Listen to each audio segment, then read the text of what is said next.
ചങ്ങായിമാരെ, ഞാനിന്ന് പറയാൻ പോകുന്നത് പി സി ജോർജിന്റെ മകനായ ഷോൺ ജോർജിനെ കുറിച്ചാണ്.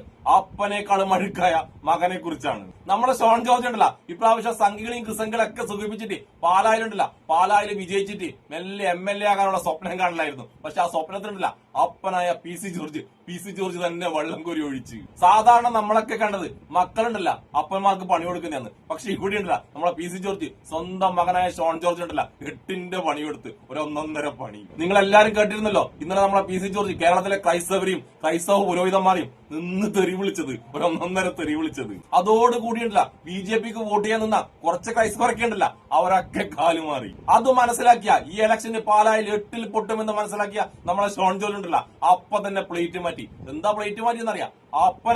അപ്പനെങ്ങ് നമ്മളെ ഷോൺ ജോർജ് ഉണ്ടല്ല തള്ളി പറഞ്ഞു. ഈ ഷോൺ ജോർജ് അപ്പനെ തള്ളി പറഞ്ഞിട്ടില്ല ആരും അത്ഭുതപ്പെടേണ്ട. കാരണം ഇവന്മാർ രണ്ടാണ്ടല്ല ഇതിനും വലിയ എത്ര വൃത്തികേട് ഈ കേരളത്തിൽ കാണിച്ചിരിക്കുന്നു. ഇവന്മാർ കാണിച്ച എത്ര വൃത്തികേട് നമ്മൾ കണ്ടുകൊണ്ടിരിക്കുന്നു. അതുകൊണ്ട് ഈ അപ്പനെ തള്ളി പറയലുണ്ടല്ല, അതൊക്കെ വെറും നാടകമായിട്ട് മാത്രമേ നിങ്ങളൊക്കെ കണ്ടാൽ കേട്ടാ. ഈ ഇലക്ഷന് വിജയിക്കാനുള്ള ഒരു നാടകം. എന്തായാലും നമുക്ക് ഷോൺ ജോർജ് ഉണ്ടല്ല അപ്പനെ തള്ളി പറഞ്ഞുകൊണ്ട് ഒരുപാട് സങ്കടത്തോടുകൂടി മാധ്യമങ്ങളോട് സംസാരിച്ചൊന്ന് കേട്ടിട്ട് വന്നാലോ. പി സി ജോർജിനെ തള്ളുന്നു. മകനും പാലായിലെ സ്ഥാനാർത്ഥിയുമായ ഷോൺ ജോർജ് മെത്രാൻമാർ കോൺഗ്രസിന് വേണ്ടി പണിയെടുക്കുന്നുവെന്ന് പി സി ജോർജിന്റെ അഭിപ്രായമാണെന്ന് തനിക്ക് അഭിപ്രായമില്ലെന്ന് ഷോൺ പറഞ്ഞു. എന്നാൽ മെത്രാൻമാരുടെ പ്രസ്താവനകൾ കോൺഗ്രസ് ദുരുപയോഗം ചെയ്യുന്നുണ്ട്. ചങ്ങനാശ്ശേരി ബിഷപ്പ് തോമസ് തറയിലിന്റെ പ്രസ്താവനയിൽ വ്യക്തത വരുത്തേണ്ടി വന്നത് അതുകൊണ്ടാണെന്നും ഷോൺ ജോർജ് ഏഷ്യാനെറ്റ് ന്യൂസിനോട് പറഞ്ഞു. അദ്ദേഹത്തിന് അഭിപ്രായം ഉണ്ടാവും. സ്വാഭാവികമായിട്ട് അങ്ങനെ താല്പര്യമുള്ള മെത്രാന്മാരുണ്ടെങ്കിൽ എനിക്കറിയില്ല, അത് അദ്ദേഹത്തോട് ചോദിക്കുക. അദ്ദേഹത്തിന്റെ അഭിപ്രായമാണ്. എനിക്ക് അങ്ങനെ ഒരു അഭിപ്രായമല്ല ഞാൻ പറയുന്നത്. എന്നെ സംബന്ധിച്ചിടത്തോളം സ്വാഭാവികമായിട്ടും സഭയെ ബാധിക്കുന്ന ഇത്ര ഇഷ്യൂസ് ഉണ്ടാകുമ്പോൾ ഇത് മുതലെടുക്കാൻ കോൺഗ്രസ് ശ്രമിക്കും. സഭയുടെ വക്താക്കൾ അല്ലെങ്കിൽ സഭയുടെ നേതാക്കന്മാർ നടത്തുന്ന പ്രസ്താവനകളെ കോൺഗ്രസ് വളച്ചൊടിക്കും. കഴിഞ്ഞ ദിവസം അങ്ങനെ ഉണ്ടായപ്പോൾ ചങ്ങനാശ്ശേരി അതിരൂപത മെത്രാൻ പോസ്റ്റ് ഇട്ടു, എന്റെ പ്രസ്താവനയെ വളച്ചൊടിച്ച് രാഷ്ട്രീയമാക്കേണ്ടെന്ന് പോസ്റ്റ് ഇടുന്നു. കാരണം ആ തരത്തിലാണ് കോൺഗ്രസ് ഇതിനെ ദുരുപയോഗം ചെയ്യുന്നത്. അപ്പൊ ഇത് വന്ന സമയം ഇലക്ഷൻ സമയമായി പോയി. കോൺഗ്രസിന്റെ കയ്യിൽ ഇത്തരത്തിലുള്ള ദുർപ്രചരണങ്ങൾക്ക് അവസരം ഉണ്ടായി. പക്ഷേ ഇത്തരത്തിലൊരു സമയത്ത് പോലും ഇങ്ങനെ ഒരു ബില്ല് കൊണ്ടുവരാൻ BJP തുനിയുന്നുണ്ടെങ്കിൽ അത് രാജ്യസുരക്ഷയ്ക്ക് എത്രമാത്രം ഭീഷണി ഉള്ളതുകൊണ്ടാണ് എന്ന് മനസ്സിലാക്കണം.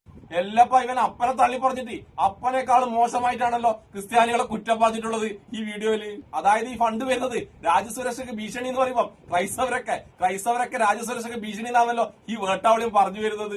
അങ്ങനെ ആവുമ്പോണ്ടല്ല ഇവനുണ്ടല്ല അപ്പനെ തോൽപ്പിച്ച്, അപ്പം വരെയുണ്ടല്ല ക്രൈസ്തവരെ കുറിച്ച് ഇത്ര കുറ്റം പറഞ്ഞില്ല, അപ്പനെ പോലും തോൽപ്പിച്ചു കളഞ്ഞല്ലോ ഷോൺ ജോർജ് നീ. അതുകൊണ്ട് കേരളത്തിലെ ക്രൈസ്തവരെ നിങ്ങൾ തന്നെ തീരുമാനിച്ചോ, ഈ ഇലക്ഷൻ ഉണ്ടല്ല നിങ്ങളെയൊക്കെ രാജ്യസുരക്ഷയ്ക്ക് ഭീഷണി ഉള്ളവരെന്നാണ് ഈ ചങ്ങായി പറഞ്ഞുള്ളത്. ഈ ചങ്ങായിനെ വിജയിപ്പിക്കണമെന്ന് നിങ്ങൾ തന്നെ തീരുമാനിച്ചോ. പിന്നെ വേറൊരു കാര്യം കൂടി പറയാണ്ട്, ക്രൈസ്തവർക്ക് വേണ്ടി വീരവാദം നടക്കുന്ന ഇവരുണ്ടല്ല, കഴിഞ്ഞ പ്രാവശ്യം കന്യാസിമാരെ ഛത്തീസ്ഗഡിൽ അറസ്റ്റ് ചെയ്തില്ലേ, അപ്പോഴെന്താ പറഞ്ഞതറിയാം? ആ കന്യാസിമാർ അവിടെ പോയത് മതം മാറ്റാനാണെന്ന്, നിർബന്ധിച്ച് മതം മാറ്റാനാണെന്ന്. അതുകൊണ്ട് ക്രൈസ്തവരെ ഇവനുണ്ടല്ല നിങ്ങളെ രാജ്യസുരക്ഷയ്ക്ക് ഭീഷണി എന്ന് മാത്രമല്ല പറഞ്ഞത്, നിർബന്ധിച്ച് മതം മാറ്റുന്നവരാണെന്നും കൂടിയാണ് ഇവൻ പറഞ്ഞിട്ടുള്ളത്. അതുകൊണ്ട് കേരളത്തിലെ ക്രൈസ്തവരെ ഞാൻ ഒരിക്കൽ കൂടി പറയുന്നു, ഈ ഇലക്ഷൻ ഉണ്ടല്ല ഈ രണ്ടാൾക്കാരെയും, ഈ അപ്പനെയും മകനെയും നിങ്ങൾ സൂക്ഷിച്ചു കഴിഞ്ഞിട്ടല്ല നിങ്ങൾ ദുഃഖിക്കേണ്ടി വരില്ല. ഇനി നമുക്കില്ല ഇന്നലെ ക്രൈസ്തവ പുരോഹിതന്മാരെയും ക്രൈസ്തവരൊക്കെ തെറി വിളിച്ച പി സി ജോർജ് ഉണ്ടല്ല ഇന്നും ഒരു മാറ്റമില്ലാതെ ഇന്നലെ വിളിച്ചതിനെയും കാട്ടി കുറച്ചും കൂടി ഡോസ് കൂട്ടിയിട്ട് ക്രൈസ്തവ പുരോഹിതന്മാർ തെറി വിളിക്കുന്നത് കേട്ടിട്ട് വന്നാലോ. സഭാധ്യക്ഷന്മാർക്കെതിരെ രൂക്ഷ വിമർശനവുമായി പി സി ജോർജ്. FCRAയിൽ പ്രശ്നമുണ്ടാക്കുന്നത് കോൺഗ്രസ് മനോഭാവമുള്ള ബിഷപ്പുമാരെന്ന് പി സി ജോർജ് ഏഷ്യാനെറ്റ് ന്യൂസിനോട് പറഞ്ഞു. വിദേശത്തു നിന്ന് വരുന്ന പണത്തിന്റെ കൃത്യമായ കണക്ക് കാണിക്കണമെന്നാണ് നിയമ ഭേദഗതി പറയുന്നത്. ബിഷപ്പുമാർ ഇങ്ങനെ ബഹളം വെച്ചാൽ അവർക്കെന്തോ കള്ളത്തരമുണ്ടെന്ന് ജനം സംശയിക്കുമെന്നും പി സി ജോർജ് പറഞ്ഞു. FCRA നിയമ ഭേദഗതി ബില്ലിൽ ഇപ്പോൾ പാർലമെന്റിൽ വരികയാണ്. ആ ബില്ല് പാസ്സാക്കപ്പെടുമോ എന്നുള്ളതാണ് ഏറെ ആകാംക്ഷയോടെ ഉറ്റുനോക്കുന്നത്. പക്ഷേ കേരളത്തെ സംബന്ധിച്ചിടത്തോളം BJP സ്ഥാനാർത്ഥികളെയാണ് ഒരു പരിധിവരെ ഇപ്പോഴത്തെ ഈ ചർച്ചകൾ പ്രതിരോധത്തിലാക്കുന്നത്. ഇപ്പോൾ പൂഞ്ഞാറിലെ NDA സ്ഥാനാർത്ഥി പി സി ജോർജ് നമുക്കൊപ്പം ചേരുകയാണ്. ഈ FCRA വലിയ തരത്തിലുള്ള ഒരു പ്രതിസന്ധി ഉണ്ടാക്കുന്നുണ്ടോ BJP സ്ഥാനാർത്ഥി? ഒരു യുഗം ഉണ്ടാക്കുന്നില്ല. വിവരക്കേട് വല്ലതും പറയുന്നുണ്ടല്ലോ. എന്താ അർത്ഥം? ആ ബില്ല് എന്താ കുഴപ്പം? എന്ത് വർത്തമാനം പറയുന്നത്? ചുമ്മാ ആവശ്യമില്ലാതെ ക്രിസ്ത്യാനിക്ക് കുഴപ്പമാണ്. ഈ മതമേലധ്യക്ഷന്മാരുടെ നിലപാട് കൂടുതൽ കൺഫ്യൂഷൻ ഉണ്ടാക്കുന്നുണ്ട്. അവരൊക്കെ പാവങ്ങളാണ്. ഈ കോൺഗ്രസിന്റെ നേതാക്കന്മാർ എന്ന് പറഞ്ഞു കൊടുക്കുന്ന വിശ്വസിച്ച് രാഹുൽ ഗാന്ധി ഉൾപ്പെടെയല്ലേ വിശ്വസിച്ച് പാവങ്ങൾ വർത്തമാനം പറയുന്നത്? സത്യം മനസ്സിലാകുമ്പോൾ അവർ തിരിച്ചു പറഞ്ഞു, കുഴപ്പമൊന്നുമില്ല. ഈ ആരാധനാലയങ്ങളൊക്കെ മൊത്തത്തിൽ പിടിച്ചെടുക്കുന്നതാണ് അവിടെ നടക്കും. ജി വർത്താനം പറയുന്നത് ആരാധനയല്ല പിടിച്ചോണ്ട് പോവുക. ഞാൻ ഹിന്ദുക്കൾക്കില്ല ഇത് മാതാമൃതാനന്ദമയ്ക്ക് ബാധകമാണ്, ഇവിടെ ഹിന്ദു സംഘടനയ്ക്ക് ബാധകമാണ്, ക്രിസ്ത്യാനിക്കും ബാധകമാണ്, എല്ലാവർക്കും ബാധകമാണ്, സിഖുകാർക്കും ബാധകമാണ്. അതിന് ക്രിസ്ത്യാനിക്ക് മാത്രമേ ഇത്ര വിഷമം. ഈ മണ്ഡലങ്ങളൊക്കെ പോകുന്നുണ്ടല്ലോ, അപ്പോൾ ഈ ജനങ്ങൾ ഇതേക്കുറിച്ച് ആശങ്കപ്പെടുന്നുണ്ടോ? ഇതുവരെ ഒരു ജനം എന്നോട് ഇതുവരെ ചോദിച്ചിട്ടില്ല. നിങ്ങൾ പത്രക്കാർക്കും ചുരുക്കം ചില ബിഷപ്പുമാർ, കോൺഗ്രസ് മന്ദായിട്ടുള്ള ബിഷപ്പുമാർക്കും അല്ലാതെ വേറെ ആർക്കും ഒരു ആശങ്കയില്ല. എന്നോട് ഇതുവരെ ഒരു മനുഷ്യൻ ചോദിച്ചിട്ടില്ല. ചോദിച്ചാലും ഉത്തരം പറയാൻ പറ്റൂ. ഞാൻ ഇപ്പോഴും പര്യടനം നടക്കാൻ പോവാം. ആരും ചോദിക്കുന്നില്ല. ഞാൻ എന്ത് ചെയ്യും? ഈ ന്യൂനപക്ഷ വേട്ട എന്നുള്ള ഇന്നലെ ദീപിക മുഖപ്രസംഗം കഴിഞ്ഞു. ദീപിക നീ എന്നോട് അത് ചോദിക്കാൻ, ദീപികയുടെ ജോലി പിന്നെ എന്താ? ഇത്ര നാണം കെട്ടിയ ഒരു പത്രമുണ്ടോ? ആരും ധൈര്യപ്പെടുന്നത് പറയാം. ഞാൻ ധൈര്യമായിട്ട് നാണം കെട്ട പത്രമായത് കാണിച്ച ഇലക്ഷൻ കേട്ടേ കാണിച്ചാൽ ദീപികയുടെ മഹത്വം. വിശ്വാസികളുടെ വിശ്വാസം നഷ്ടപ്പെട്ട പിതാക്കന്മാർക്ക് കുഴപ്പമില്ലേ? ഇതെല്ലാവരും പിതാക്കന്മാരെ ബഹുമാനിച്ചിരിക്കുക. അപ്പൊ ഇങ്ങനെ പറയുമ്പോൾ ഇതിനകത്ത് എന്തോ കള്ളത്തിലോട്ടല്ലേ വരുന്നത്. എല്ലപ്പ നമ്മളെ പി സി ജോർജ് ഉണ്ടല്ല പുരോഹിതന്മാരെയൊക്കെ കള്ളന്മാരും പച്ച കള്ളം പറയുന്നതായിട്ടാണ് ഇപ്പൊ പറഞ്ഞു വന്നിട്ടുള്ളത്.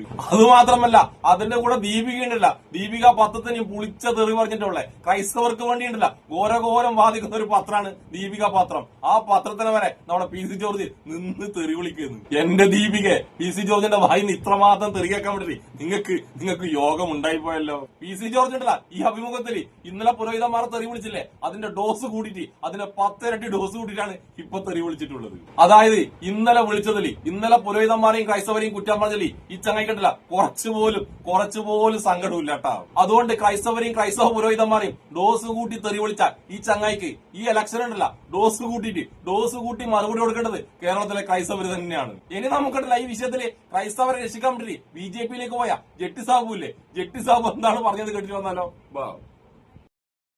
ഇപ്പോൾ വന്നിരിക്കുന്ന ഈ ക്രിസ്തീയ വിശ്വാസികൾക്ക് പ്രത്യേകിച്ചും ഈ FCRA പ്രശ്നം വന്നതിന് ശേഷം ഭയങ്കരമായിട്ട് അവിശ്വാസം വന്നിരിക്കുന്നു. അവർ വല്ലാത്തൊരു ആശങ്കയാണ്. താങ്കളുടെ ശ്രദ്ധപ്പെട്ടുണ്ടെന്ന് എനിക്കറിയാം. അപ്പോൾ ഈ വിദേശ സംഭാവന സ്വീകരിക്കുന്ന സ്ഥാപനങ്ങൾ ഒരു സമയത്ത് ഇവൻ സർക്കാർ ഏറ്റെടുക്കാൻ പറ്റുന്ന ക്ലോസുകൾ പോലും ഉൾപ്പെടുത്തിയ ഒരു ബില്ല് പാർലമെന്റിൽ ഇന്ന് ചർച്ചയ്ക്കെടുത്തില്ല എന്ന് മാത്രമേ ഉള്ളൂ. അപ്പോൾ അത് ചർച്ചയ്ക്ക് വരും. എനിക്കൊന്ന് സംസ്ഥാനത്തെ BJP അധ്യക്ഷനൊക്കെ സമ്മർദ്ദം ചെലുത്തി അത് മാറ്റിവെപ്പിച്ചു എന്നൊക്കെയാണ് വാർത്തകൾ വരുന്നത്. അതെന്തൊക്കെയാവട്ടെ. അപ്പോൾ ഇങ്ങനെ ഒരു സമയത്ത് ഈ ക്രിസ്തീയ വിശ്വാസികൾ പ്രധാനമന്ത്രിയോ അല്ലെങ്കിൽ അമിത്ഷായോ അതുപോലുള്ള ആളുകൾ പറയുന്നത് കേൾക്കും എന്ന് താങ്കൾ വിശ്വസിക്കുന്നുണ്ടോ? ഇതിൽ ഒന്നാമത് ഈ FCRA ഒരിക്കലും ക്രിസ്ത്യാനികൾക്കോ അല്ലെങ്കിൽ ഒരു പ്രത്യേക മതത്തിനെതിരല്ല. എന്തുകൊണ്ടല്ല? ഈ അമെന്റ്മെന്റ് എന്ന് പറയുന്നത് നമുക്കറിയാം, വിദേശത്ത് നിന്ന് ഫണ്ട് വന്നിട്ട് നമ്മൾ അത് പലപ്പോഴും രാജ്യവിരുദ്ധ പ്രവർത്തനങ്ങൾക്ക് ഉപയോഗിക്കുന്നു, അല്ലെങ്കിൽ ഭീകര പ്രവർത്തനങ്ങൾക്ക് ഉപയോഗിക്കുന്നു. അത് തടയാനായിട്ടാണ് FCRA നിയമം കർശനമാക്കിയത്. നമുക്കിപ്പോൾ മാത്രമല്ല, നമ്മൾ നോക്കിക്കഴിഞ്ഞാൽ പല വർഷങ്ങളിലും ഇതിന് കാലോചിതമായിട്ടുള്ള നിയന്ത്രണങ്ങളും അതുപോലെ അത് അമെന്റ്മെന്റും ഒക്കെ വന്നിട്ടുള്ളത്. അപ്പൊ ഇപ്പോ നമ്മൾ ഇത് കൊണ്ടുവന്നിരിക്കുന്നത് നമുക്കറിയാം. ഇപ്പോൾ ഹമാസ് പോലെയുള്ള ഭീകര സംഘടനകൾ അവരുടെ പണം കൊണ്ടല്ല അവര്, അല്ലെങ്കിൽ അവർ അതിനെ സഹായിക്കുന്ന ചില രാജ്യങ്ങളുണ്ട്. അപ്പൊ അതുകൊണ്ട് തന്നെയാണ് ഈ രാജ്യ സുരക്ഷയെ മുൻനിർത്തിയാണ് ഇങ്ങനെയുള്ള നിയമം. ഇവരെ ആദ്യം വിശ്വാസം എടുക്കണ്ടായിരുന്നു ഈ ന്യൂനപക്ഷങ്ങളെ. അല്ല, ഇതിനകത്ത് നിയമപരമായിട്ട് ആര് ഫണ്ട് കൊണ്ടുവരുന്നോ, നിയമപരമായിട്ട് ആര് ഉപയോഗിക്കുന്നോ, അവർ ഭയപ്പെടേണ്ട കാര്യമില്ല. അപ്പൊ താങ്കൾക്ക് അതിലൊരു പൂർണ്ണ ബോധ്യമുണ്ട്? എനിക്ക് ബോധ്യം എന്ന് പറഞ്ഞാൽ ഒരിക്കലും ഈ പറയുന്ന FCRA ഒരിക്കലും നല്ല രീതിയിൽ അത് ഉപയോഗിക്കുന്നവർക്ക് ഒരു പ്രശ്നവും ഉണ്ടാവില്ല എന്ന് ഞാനിപ്പോൾ ഒരു NDAയുടെ സഖ്യകക്ഷി മാത്രമാണത്. ഒരിക്കലും ഉണ്ടാവില്ല എന്ന് എനിക്ക് ഉറപ്പ് നൽകാൻ സാധിക്കും.